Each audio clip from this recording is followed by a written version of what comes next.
It's incredible that a journalist, an author, a professional journalist, a professional author, I've said the same thing for years about Bob.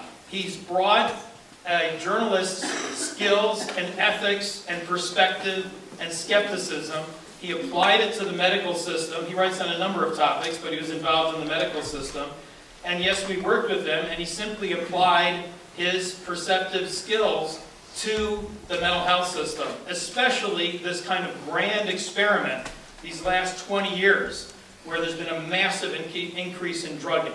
And every time I mention this, I have to say we are pro-choice on mental health. It's from the Eugene Celebration Parade.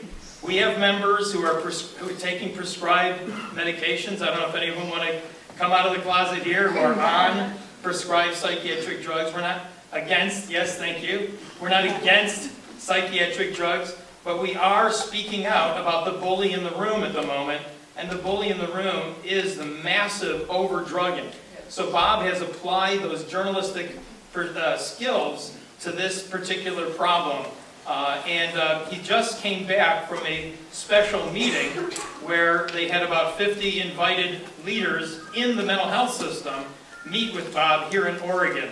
They purposely chose Oregon because of all the ferment here and all the possibility here. So let's get right to Bob Whitaker. Big round of applause for a hero, Bob Whitaker.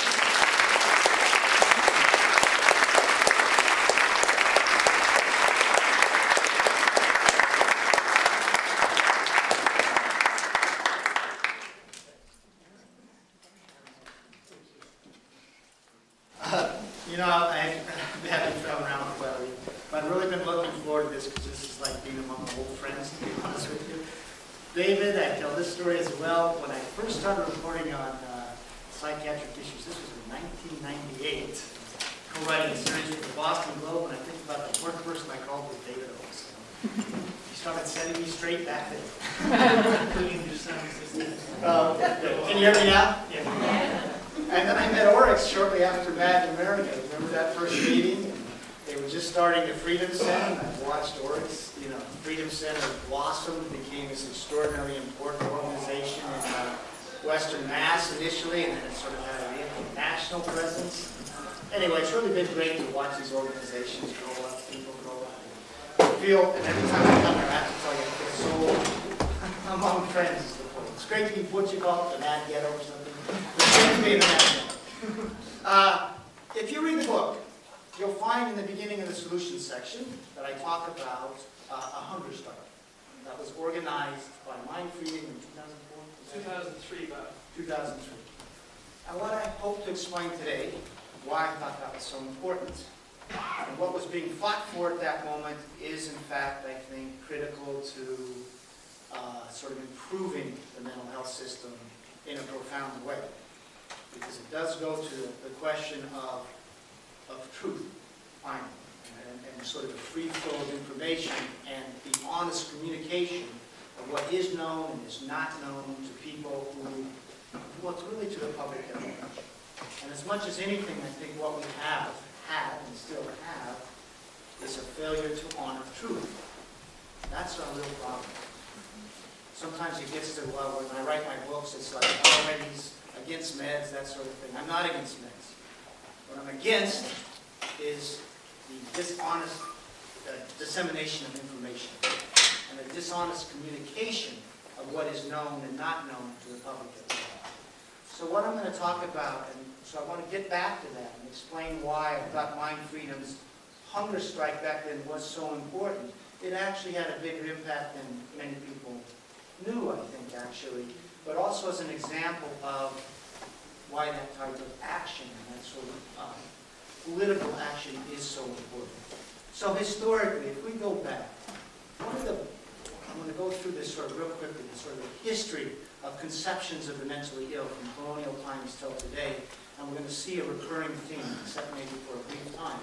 And the theme is, really this, is the way that society at large tends to conceive of those they call mad and actually dishonor the voice of those so-called and the problems that result from that. So that's going to be really the larger theme here. And the question is, how can we fix that? If we go back all the way to colonial days, The mad, by virtue of having lost their reason, were seen as having descended to the level of animals. Now, this was the age of reason. Reason was seen as the faculty that separated men from animals. And so they said, look at the insane, have lost this human faculty.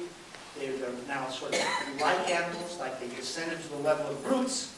And following that conception, followed treatment that fit that conception. So, for example, if you go back to some of the books in the in medical texts in the 1700s, they talked about how the mad could not feel heat or cold. So they could throw them in, unheated cells, and that was okay because they were like animals and they just weren't sensitive. Now, of course, no one was asking those people in the cells whether they were cold or not, because I'm pretty sure they could have said it. So. And then the second thing that you see, so the very first, and this is in the very first hospital in the colonial days, opens up around 1761. It's in Philadelphia. And it does have a wing of cells, semi-under, some of them are underground and some of them have a window just above ground. And that's where the mad were kept. And they opened those cells up for viewing on Sunday. You could pay a pence, like you were visiting a zoo. But you can see treatment followed conception here. So conception was they were then like animals, and then they were treated like animals in a certain sense. Then we actually get in the history, I think, in one time, and it's a revolution really that begins in 1796, the one time you really see a decent humanistic conception of the, quote, mentally ill. And what happens is Quakers in York, England are the ones that stir this revolution, and they say in York, and what happens is one of their members dies in an asylum in England under this sort of brutal care, and they say, we don't know what causes madness, but here's what we do know. They're brethren, and so therefore we have to treat them as brethren. And so once they had that conception, the idea was, well, how do we all like to be treated? And he said, well, let's build these sort of places, these spas out in the country, these retreats out in the country, and let's have them gardens, places to walk, sort of that sort of sense of renourishing yourself. The idea was that would be good food, they would bring in entertainment, they would have libraries, they'd make sure that they'd be fed 4 times a day. The idea, I think, was a glass of porter in the afternoon was good. So, I like that myself. And we continue in the evening, but anyway. You see the conception. The conception was brethren, and therefore we'll treat people like brethren, and you actually get this form of very humanistic care. It starts in York, England in 1796, I think, roughly, and then it gets imported by Quakers in the United States around 1812 here. And there's a couple of things. Actually, this form of humanistic care was quite successful. People stopped acting out. In other words, whatever violence they were worried about in many of these sort of old asylums, or the old, where they were treating them as inmates. And they would whip them back in those old days. That violence, they disappeared, they said. That was one thing. And then the other thing is many people got well. So they descended into madness just with this sense of humanity and time and rest, etc. Whatever it was, the madness went. Not with everybody, but for many, and actually the majority, the madness went. And one of the beautiful conceptions at the time was this. All that we're doing is, again, we don't know. There was a humility for this, but there was a belief in sort of that the possibility of restoration could happen. And then there was the thought that if it didn't happen, you still have the responsibility to treat people well. So it was, and the idea is we will assist nature, so God, the sense of nature, in helping people get well, and if not, it's our duty to provide shelter and comfort and kindness, etc. Anyway, if just one small thing, that became the form of care that first was adopted in small retreats in the United States, Philadelphia, Boston. There was one in New York, one in Hartford, and they began around 1812. You see some in 1820s. They began as a small private retreat. You'd have about 250, well, initially there would be about 100 people in there. Eventually they got about to be about 250. And then actually, believe it or not, the desire to build state mental hospitals came out of a noble impulse in the 1850s. And it came out of an impulse to extend this sort of humanistic care to the poor. Because up until this point, these were private facilities. There was a reformer named Dorothea Dix. Dorothea Dix was a school teacher who had her own breakdown. She went to York, England, was nurtured back to health there by this, what they called it as moral treatment, meaning tending to the emotions. It wasn't an ethical value, it was tending to the emotions. She came back, she documented about how poorly some of the people were being treated in jails, in the private system. And you know what? The United States responded with a wave of asylum building, and I mean this in a good sense. I mean in the sense that we will commit our public dollars to provide this form of care. So what happened? And one last thing. One of the first asylums was Worcester Asylum, and you had to be quite sick. It was a tiny fraction of people that were getting committed to these asylums back then. And they had, let's see if I can get this right. Boy, it's been a while since I recited this date. This is from Madden Mary. I want to get this right. Nah, shoot. Anyway, basically the point is just, the first episodes that went into Worcester Asylum, if I remember this right, something like 80% would be discharged within 2 years, something like that. This number's, I'm afraid that I'm getting a little bit bad about this. But the majority of those that would be discharged, they had a big 30-year follow-up, never came back to the asylum. Something like 56%. So what's just as important is, because we conceive of, quote, insanity as this necessarily chronic illness. And what you see there with this first episode cohort, and this was across, I don't know, 7 years or something, all the patients that entered Worcester Asylum is many people, their, quote, insanity passed, at least enough they could be discharged in the community, and they would stay well enough they did not need to come back. And obviously there's no social care systems, etc. They're back functioning. And so we see back in that time really a very optimistic note that these sort of descent into psychosis can be an episodic illness, and something that we've done.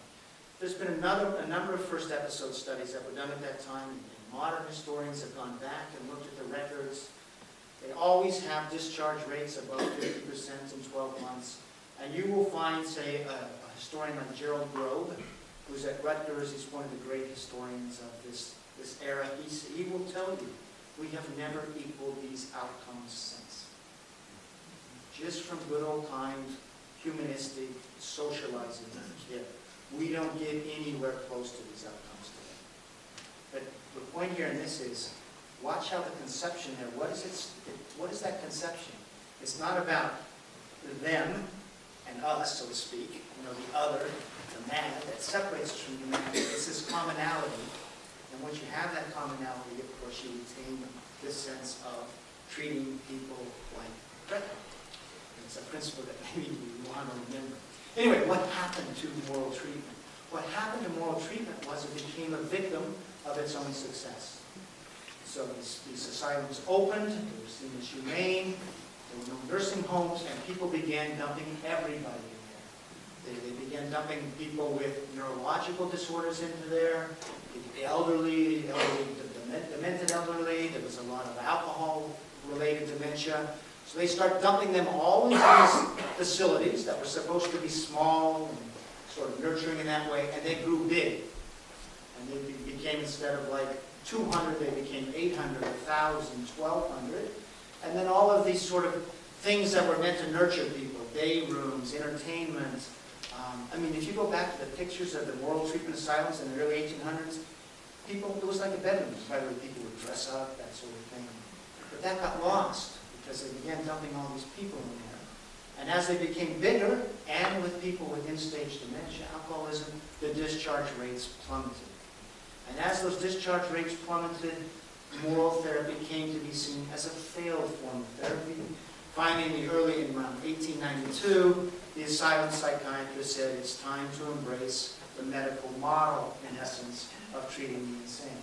Now, even as the asylum psychiatrists were making that decision, something else was happening in American politics, American society, and that was the start of the eugenics movement.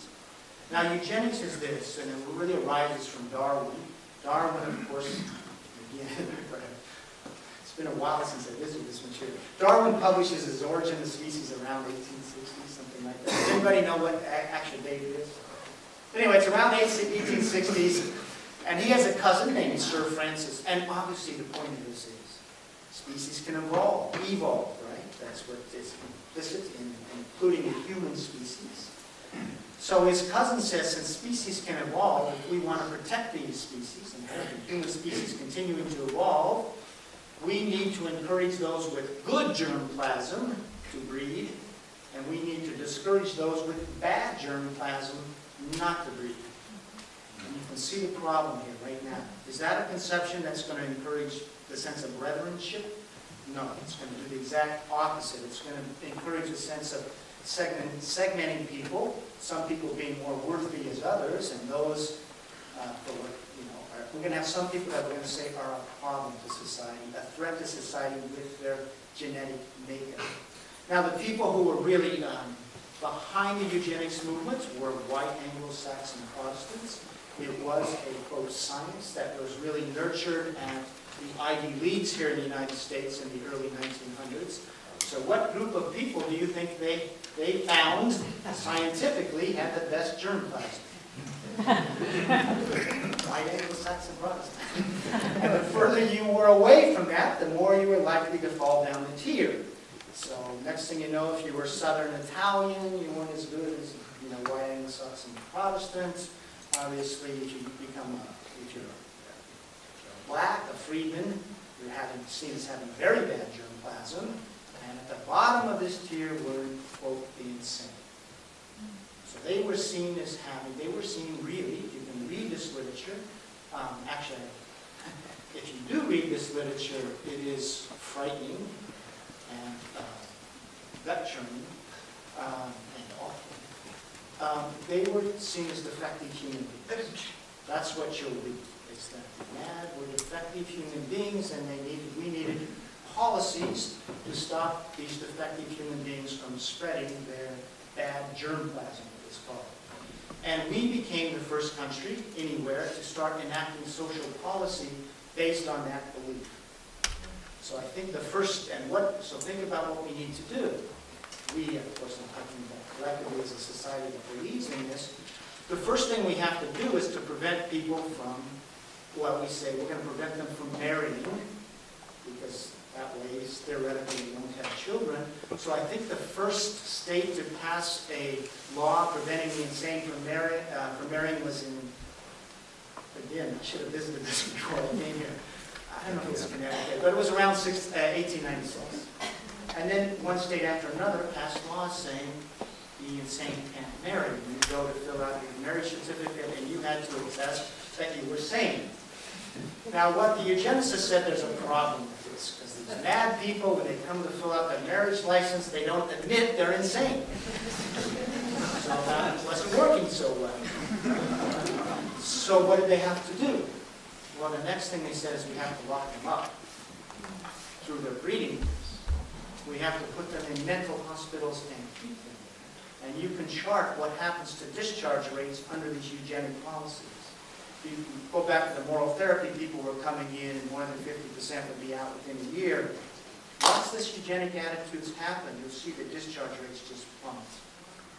And by 1920-something, you can read the Eugenics Journal, and they will say with satisfaction, by the way, there are eugenics conferences like at MIT, Harvard, that sort of thing. This is not some sort of crazy science, it's just amusing science.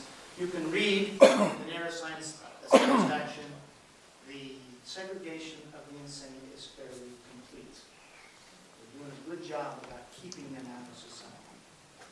Now, there was one other thing people were talking about. Well, what would be a final solution for keeping them from breeding? And of course, it was forced sterilization. I forget when the first forced sterilization begins to happen. It's around 1906, 1908, something like that. California becomes a big promoter of forced sterilization. And in 1927, there is a U.S. Supreme Court decision that says, yes, this is constitutional. You may forcibly sterilize people against their will. by the time this runs through 1945, there are something like 45,000 human beings forcibly sterilized in the United States in mental hospitals. And by the way, we were the first group to do this. And by this I mean the first society. And real quickly, when Hitler comes to power in 1933, of course, he comes to power under a eugenics policy. That there are these people with bad germplasm, and there are these people with good germplasm.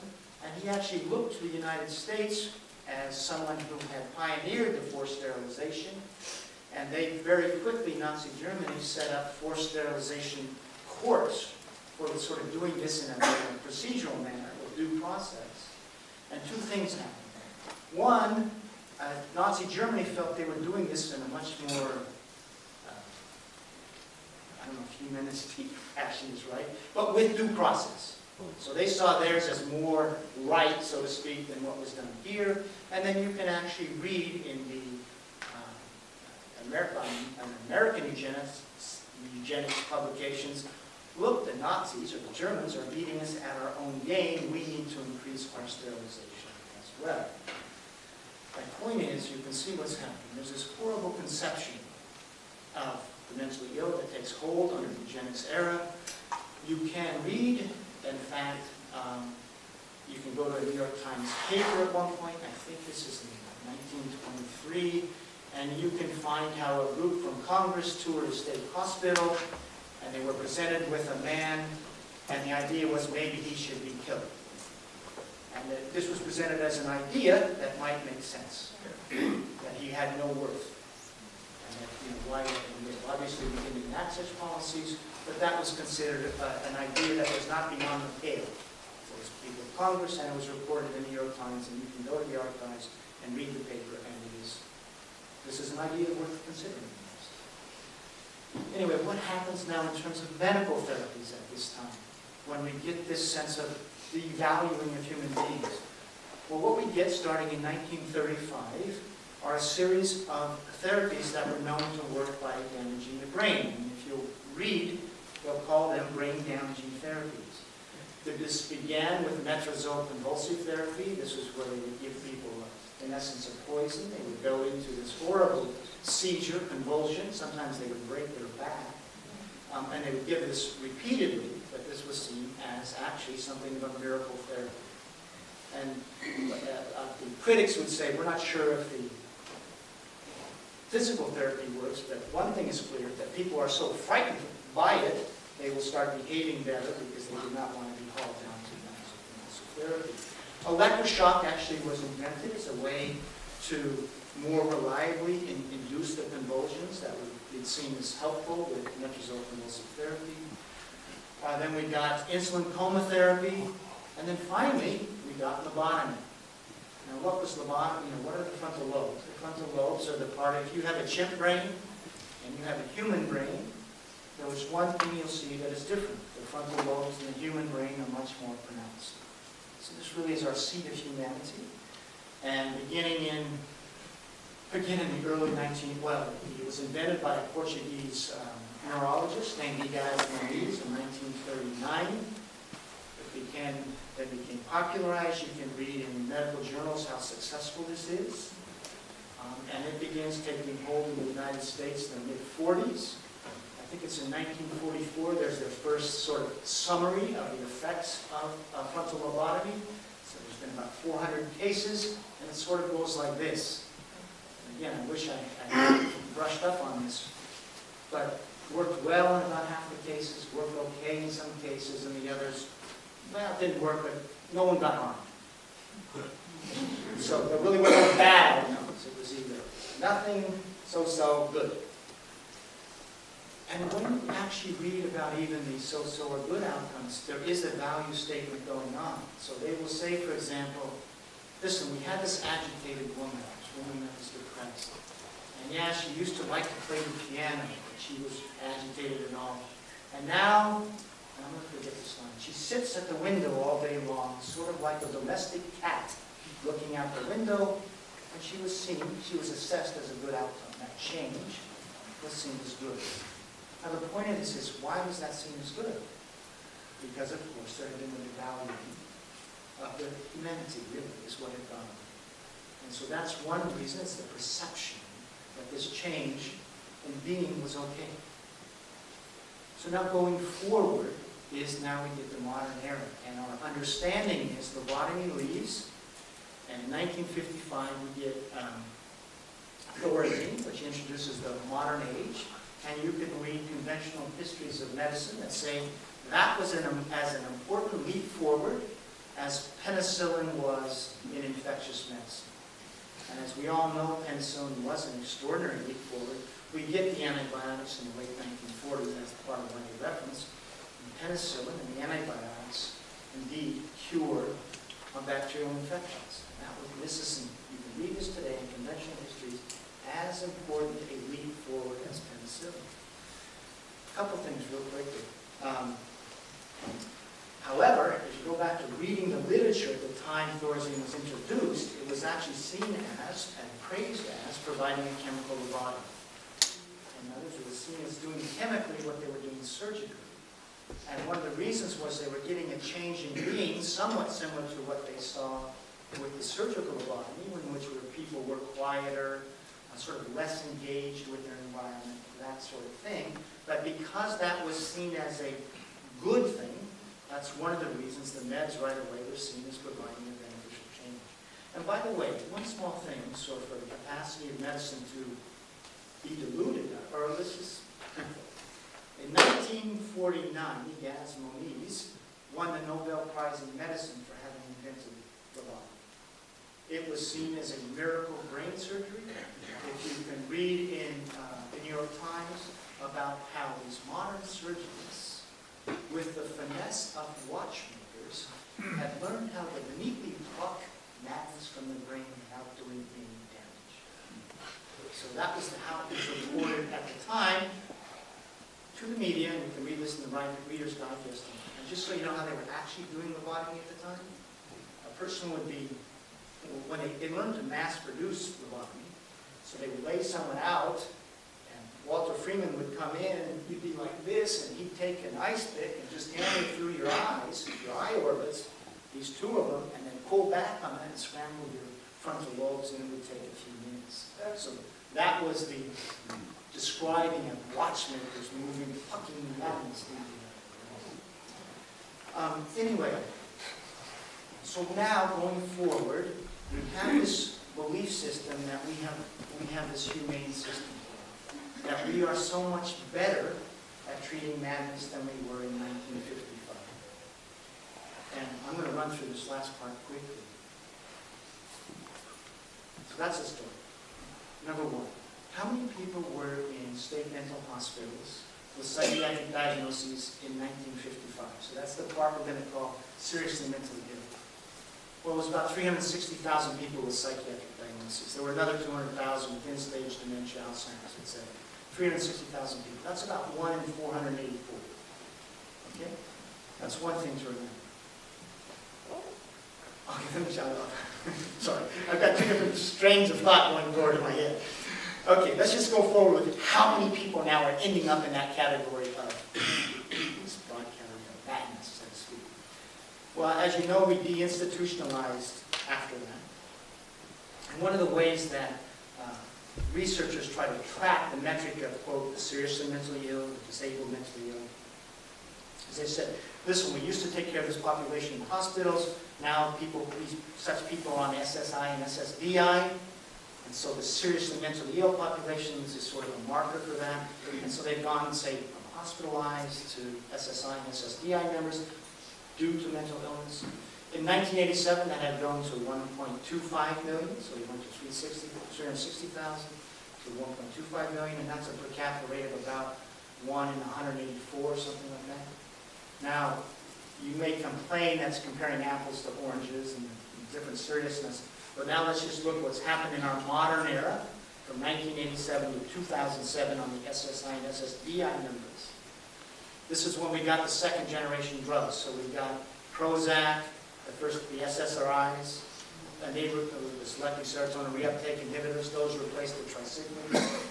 Then we got the atypical antipsychotics that replaced the old standard neuroleptics supposedly. Boy, did we embrace psychiatric drugs since 1987. And we spend, as a society, on psychiatric drugs, we spent about $800 million in 1987, and the last year we spent more than $40 billion.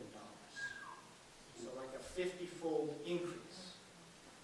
Now again, if you read conventional wisdom, these new drugs were better than the old. And now we're even treating more people. We're giving this effective treatment to more people. What's happened to the disability rates in the last 20 years? It's gone from 1.25 million people on disability in 1987 to more than 4 million in 2007. So in this time of great progress, we tripled the number of people on SSI, SSDI. And that's down to a disability rate like 1 in 78. How many people are going on disability now every day in the United States, adults 18 to 66 years old, due to mental illness? And they're going on to SSI or SSDI due to mental illness. Anybody have an idea? Who hasn't heard me before? Who hasn't read the book? Anybody have a guess? How many do you think? It's hard to get on it. I know people are needed, they can't get it. They can't get on it. Okay, you can't even get on it, right? Stone is a wall. Stone is a What's wall. happened? They have military people here in Oregon, military interrogators. They watch you on the screen. I just talked to someone that watch you on the screen. They can see you close up, Right. and they question you. Someone that was a military examiner. That's what's happening today. This has happened to a week and a half ago. That's what they do. And they won't give it to you. No matter how sick you're sick with no money, Okay. dead on the water. So you can't even get into it. Get into That's it. right. And So there's- there's millions probably. No, but in the there's United States. 850. They Yeah. need to. Yeah. There's 850 people per day going onto it. Adults. So that's not a sign of a system of care that is really doing well on the type of medical treatments at ameliorating whatever distress, psychiatric problems, etc. There are 250 children going on SSI every single day. Now, the number of people on SSI due to mental illness rose from 16,200 in 1987 to more than 600,000 today. And if you follow those children as they go up to age 18, many of them are going right on to adult disability. So this pathway has opened up in our society where children get diagnosed, they get medicated, the next thing you know they have this life as individuals. How about outcomes real quickly? One of the things I did in this book was look at schizophrenia outcomes from 1945 to 1955, first cohort outcomes. The reason I looked during that period is after the end of World War II, there was a sense of shame in the United States because of Nazi Germany about the eugenics ideas. Okay? So you really see this idea starting after 1945, you know, we really need to repair our hospitals, make them more humane, etc. And there were some hospitals that really now did try to have community programs, etc. If you go to first episode schizophrenia cohorts from that time, now we're told that people back then could never get better, right? That they would become chronically ill and not get better. And they'd all end up on the hospital. If you look at the first episode cohorts at that time, 60 to 70% would be, that's closer to 70%, 3 to 5 years later after first admission, would be out and working, be out in the population. In other words, they'd be discharged and out in the population. The employment rates would be above 50%. By the way, it so happened today at lunch, I had lunch with the former superintendent of Oregon Health, Oregon's state hospital at that time. And he said the discharge rates for his first episode schizophrenia patients during this time, 92% within 12 months. It was all but 8%. He's 95 years old today, but he's got a better memory than I do, so it's So employment rates over 50%, right? What are our employment rates today for people with schizophrenia? Our first episode, even psychotic patients, they're not 50%. But the important thing to remember here is this. What's that? It's almost 0%. It's like low. Well, it's low. And I think, again, the thing to remember here is not only have outcomes gone down, but there's a moment of real optimism in that story, because it's a story of people descending into whatever it was, psychosis, getting hospitalized, getting a diagnosis of schizophrenia, getting better, and staying out of the hospital, and going back to work many. So it's just, again, a sense that for many people, maybe psychosis can be an episodic thing and not a chronic thing. One real quick thing also here. There has been a recent study that followed a group of schizophrenia and psychotic patients. And this actually would be a good segue. Beginning in 1978 to 1981, a researcher at the University of Illinois named Martin Harrell began following a group of schizophrenia and psychotic patients, first episode patients, diagnosed at 2 Chicago hospitals. One was private, one was public. That way you got a diverse database of people. And he just followed them. He looked at how they were doing it 2 years, 4.5, 7, 10, and 15. He looked at whether they were working, whether they were asymptomatic, whether they'd been hospitalized, and whether they were taking medications. And focusing on the good part of this, let's look at the 64 schizophrenia patients. 25, in fact, got off medication. And as we follow that schizophrenia group through those time periods, at the end of 2 years, those off were, in fact, doing better as a group than those on, a little bit.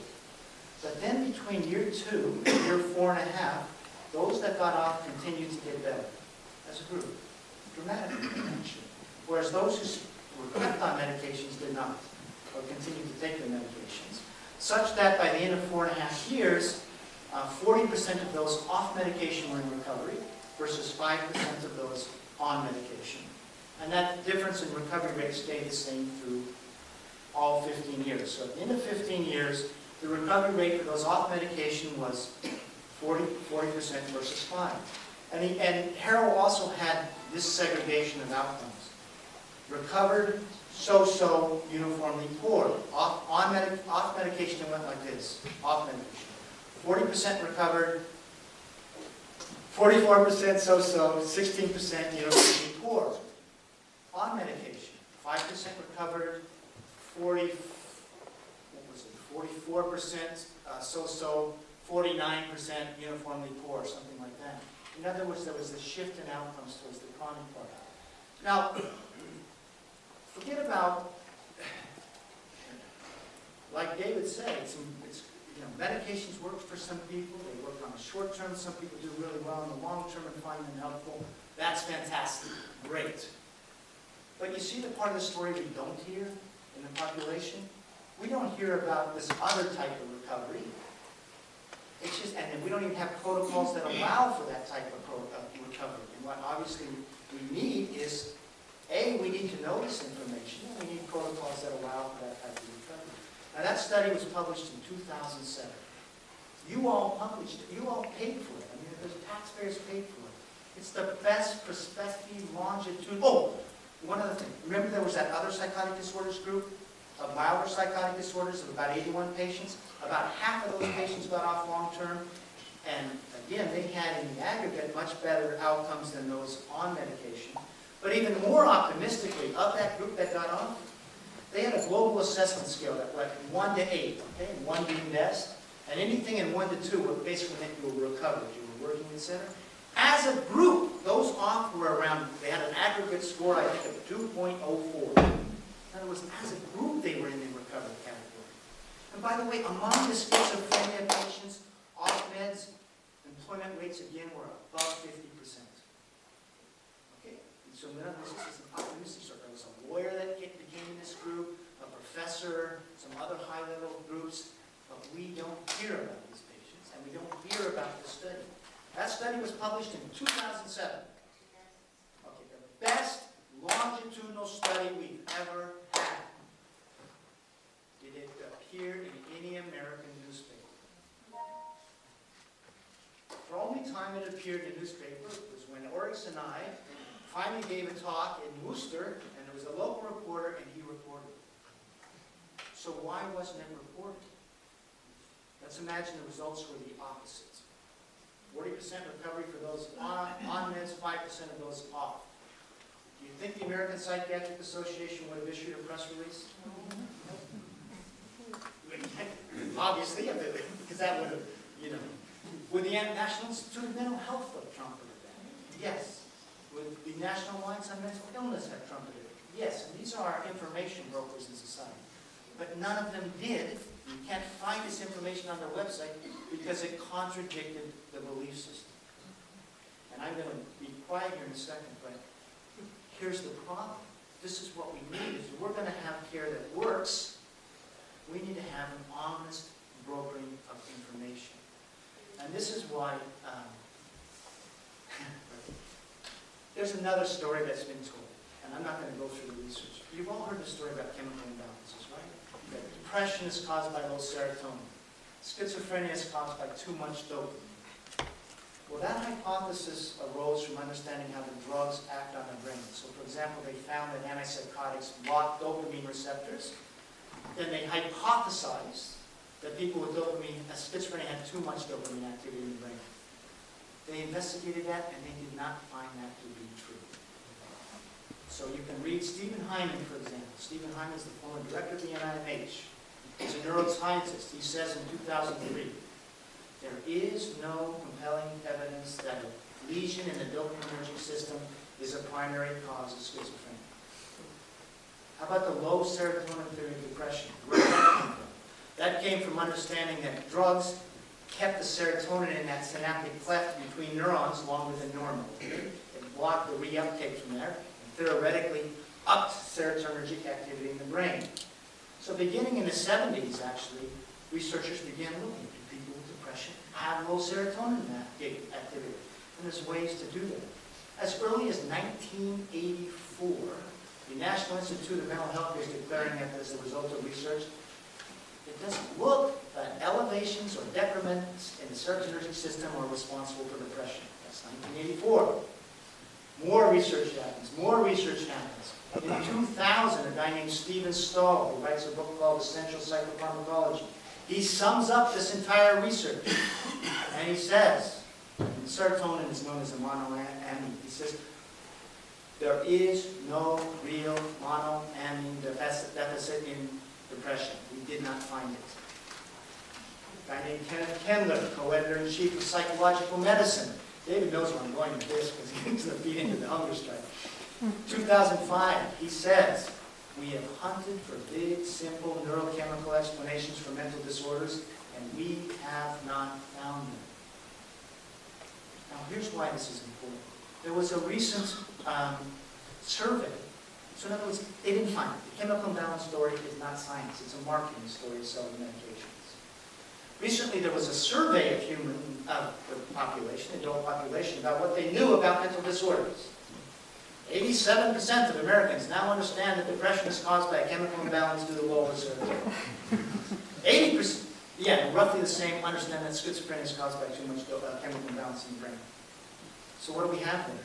That's not a story of a population having become informed. That's a story of a population deluded about this story. That has a deluded understanding. And by the way, many doctors share it. Now here's the point. Real quickly, so here's what I wanted to talk about, the problem of information and truth, and we'll get to David, the MindFreedom's strike. Let's just think about the ethics of this real quick.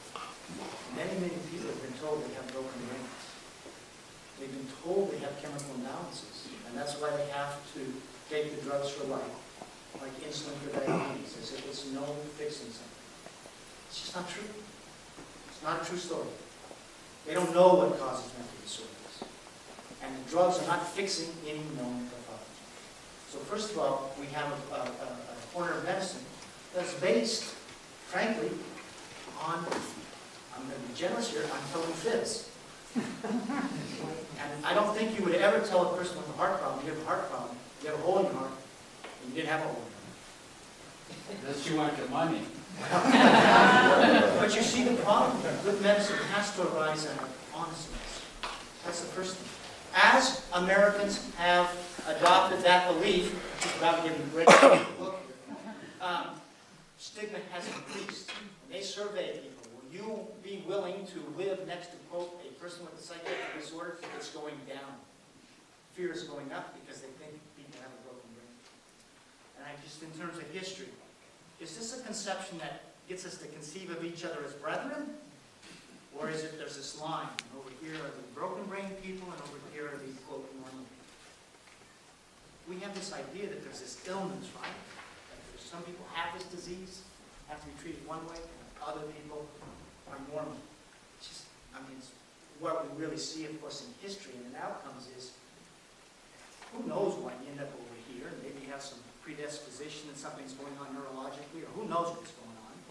But I'm pretty sure with trauma, lack of sleep, whatever, anybody in this room, anybody walking out there can move over here.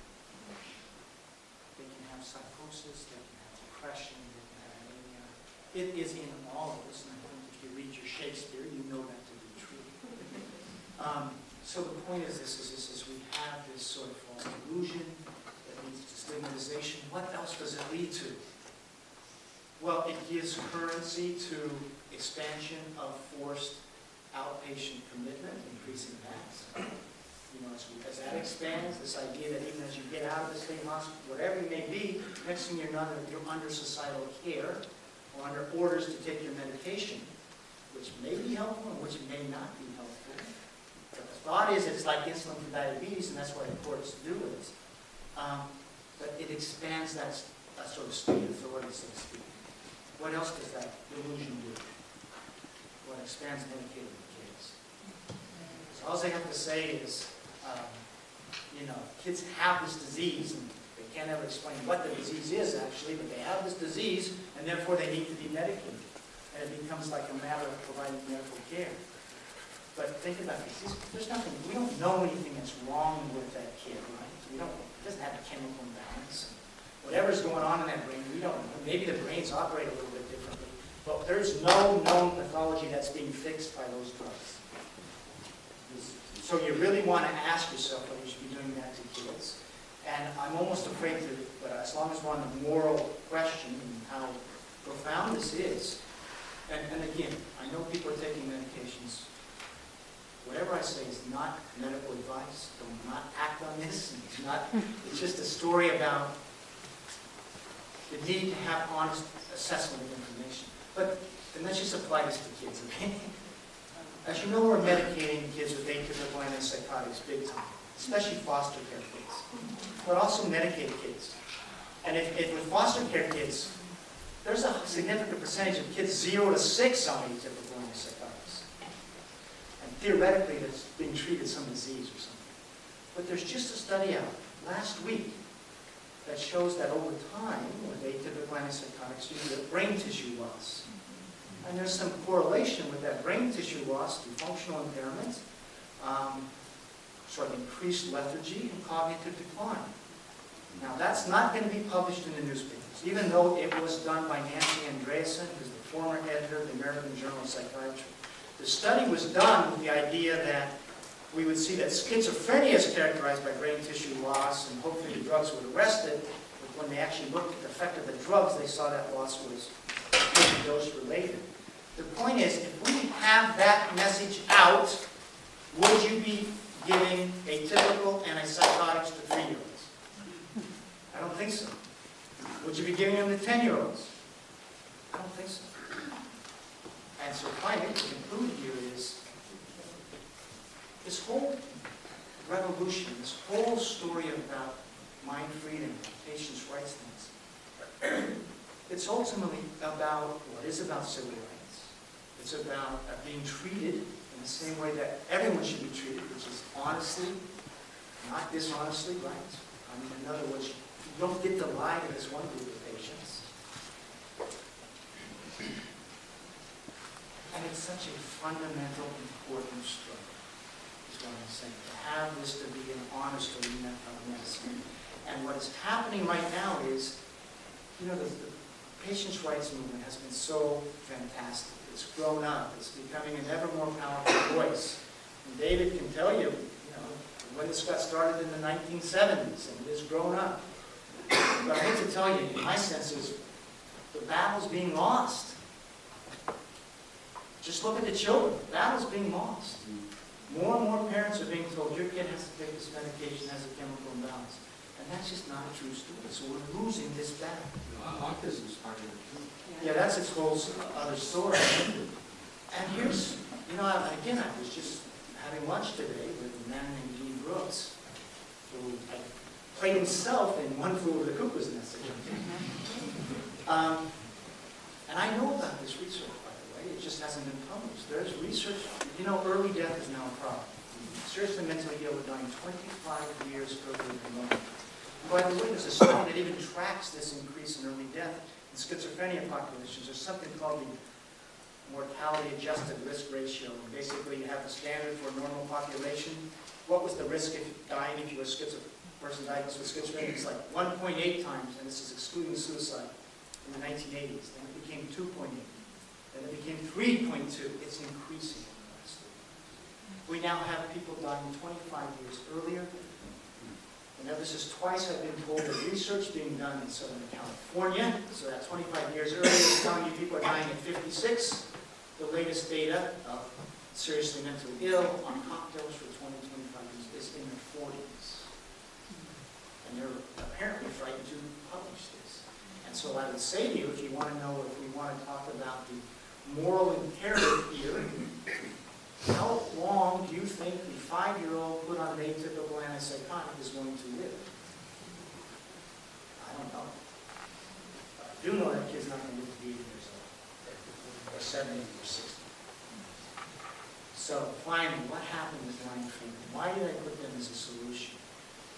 Because the book's really, people see it's about medication use. It's about talking about medication use. It's about talking about, it's about communicating what science learns about the brain and how the drugs act on the brain and how they affect long-term outcomes. And then once you see that, you will see some rationale for medication use, and you will see some short-term, and you will see some rationale that some people do well on them long-term. But you will also see a big rationale for why you want protocols of care that allow for sort of selective use, help people get off. That should be incorporated into the story of care. And you certainly would see a story that says why you want to be very cautious about using them in kids. That's what the book's about. The book's about can we have this honest communication of information, which is so fundamental in a free society. So why am I celebrating MindFreedom? Why did I point to this group as the start of the solution section? It's because in 2003, right, David? Yep. They had a MindFreedom hunger strike. And what did they do? They said to the APA, we're not going to eat until you show us that we have chemical imbalances. You show us the literature that tells us we have chemical imbalances. And I hope I get this whole story right. But basically, they send this to the APA, and who else did you send it to? The APA is the main one that responded. NAMI absolutely did not respond, and NIMH did not respond. And what the APA basically said is, listen, you dunces, go get yourself a beginning textbook, and they'll find it in there. But MindFreedom had this scientific advisory board that I think Warren Mosher was on, right? Yep. And Warren Mosher was the head of schizophrenia studies in the 1970s, and they had some other people who really knew the literature, like David Cullen, if I remember. Oh, yeah. And they said, you can't just point to a textbook and call us dunces. Show us the evidence. And they didn't. They couldn't. And actually, I think that was the, more and more now, actually, if you read, like Thomas Insel, he's the current head of the National Institute of Mental Health, he just published a paper saying, folks, these chemical imbalances aren't true. Big announcement. It started from understanding the drugs, we never found it. And Eric Nestler, big guy in molecular psychiatry, just published a paper. The serotonin hypothesis, we didn't find it. But actually, I think David's group, MindFreedom, with this hunger strike, which did get some press in the Washington Post, was a strike for honest information. And actually, it embarrassed the APA ultimately. Because they asked them to prove that what you've been telling us is true, and they couldn't do it. Anyway, thank you very much. And what I want to really do is 25 years, congratulations. And to all of you in the bad ghetto, you have your work cut out for you. Everyone in society has the work cut out for us. And what we have, we really need an honest flow of information, and it manages protests, whatever, that should be the goal, and then people can figure out risk-benefit analysis for the use of medication.